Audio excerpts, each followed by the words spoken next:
कि सरकार महंगाई के बारे में कोई स्टेप्स लेना ही नहीं चाह रही है। लेकिन उत्तर प्रदेश जैसा प्रदेश जो प्रधानमंत्री देता है, क्या वहाँ के किसान के लिए कुछ बड़े फैसले हैं? किसान की फसल की पैदावार, उसकी कीमत के लिए क्या कोई इंतजाम है? दोस्तों, मोदी सरकार ने अपने तीसरे कार्यकाल में पहला बजट तो पेश कर दिया, पर इस बजट से अखिलेश यादव, डिंपल यादव, राहुल गांधी समेत बसपा सुप्रीमो मायावती और तमाम विपक्षी नेता नाखुश हैं। मोदी सरकार के 48,20,512 करोड़ के बजट पर अखिलेश यादव का कहना है कि इन्होंने किसानों को, युवाओं को और खासकर उत्तर प्रदेश को कोई भी विशेष पैकेज नहीं दिया है।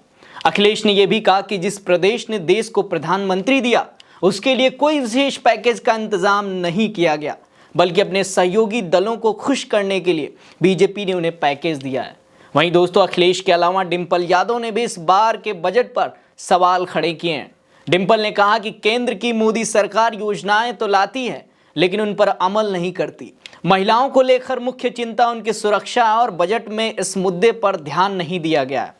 तो दोस्तों, सबसे पहले आप अखिलेश यादव और डिंपल यादव के उन बयानों को सुनिए। कहीं ना कहीं न्यूट्रिशन मिशन इस मौजूदा सरकार में आप चीज़ें तो लेके आते हैं, लेकिन आप उनको परस्यू नहीं करते हैं, विच इज़ वेरी सैड। देखिए, उनकी सेफ्टी को लेके होना चाहिए महिलाओं का, कुछ भी नहीं है। घर का किचन का ध्यान रखा गया है मैम?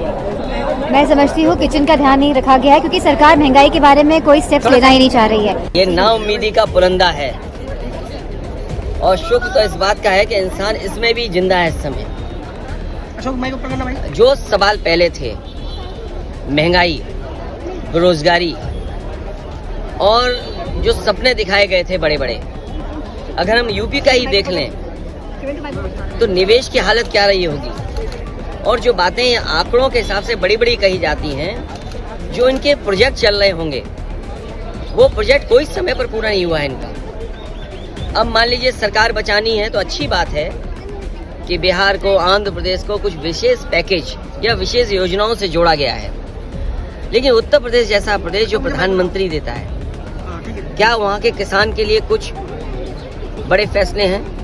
किसान की फसल की पैदावार, उसकी कीमत के लिए क्या कोई इंतजाम है? दोस्तों, बजट को लेकर अखिलेश यादव ने एक ट्वीट भी किया है, जिसमें उन्होंने लिखा है कि ये बजट भी नाउम्मीदगी का ही पुलिंदा है। शुक्र है इंसान इन हालातों में भी जिंदा है। दोस्तों, एक और ट्वीट अखिलेश यादव ने किया, जिसमें वो संसद भवन के बाहर दिखाई दे रहे हैं, और उस तस्वीर को शेयर करते हुए उन्होंने लिखा कि 11वें बजट में बेरोजगारी, महंगाई, किसान, महिला, युवा का मुद्दा 9-2-11 हो गया है।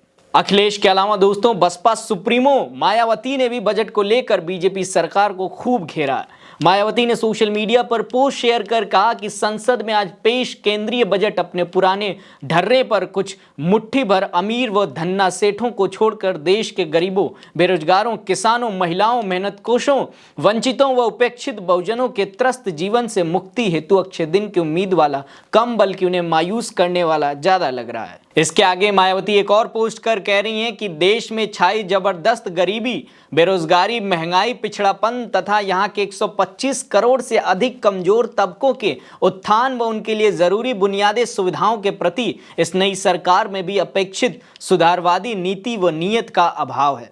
बजट में ऐसे प्रावधानों से क्या लोगों का जीवन खुश व खुशहाल हो पाएगा? इतना ही नहीं, मायावती इसके आगे भी बहुत कुछ कहती हैं। उन्होंने कहा कि देश का विकास व लोगों का उत्थान आंकड़ों के भूल भुलैये वाला न हो, बल्कि लोगों का त्रस्त जीवन से मुक्ति के लिए रोजगार के अवसर, जेब में खर्च के लिए पैसे, आमदनी जैसे बुनियादी तरक्की सभी को मिलकर महसूस भी हो। रेलवे का विकास भी अति जरूरी है। सरकार बीएसपी सरकार की तरह हर हाथ को काम दे।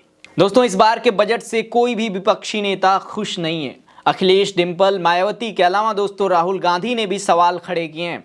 उन्होंने कहा कि ये कुर्सी बचाओ बजट है, सहयोगियों को खुश करना, बाकी राज्यों की कीमत पर उनसे खोखले वादे, मित्रों को खुश करना, आम भारतीयों को कोई राहत नहीं बल्कि एए को फायदा, कॉपी और पेस्ट कांग्रेस का घोषणा पत्र और पिछले बजट से उठाया गया ये बजट है। दोस्तों, राहुल गांधी का कहना है कि बीजेपी सरकार ने कुर्सी को बचाने के लिए ऐसा बजट पेश किया है, जिसमें सब कुछ अपने सहयोगियों को ही दिया है। अब दोस्तों, देखना यही है कि आखिर विपक्ष मिलकर सरकार के इस बजट का तोड़ कैसे निकालता है, क्योंकि इस बार विपक्ष सरकार से कमजोर नहीं है। मोदी सरकार इस बार नीतीश और नायडू के सहारे टिके हैं। वो 2 बैसाखियों के सहारे इस बार अपनी सरकार चला रहे हैं। तो देखना यही है कि अब राहुल और अखिलेश मिलकर क्या करते हैं। खैर आज के लिए इस वीडियो में इतना ही। मेरा नाम है अरुण चौरसिया, मिलते हैं अगले वीडियो में, तब तक के लिए आप अपना ख्याल रखिएगा। नमस्कार।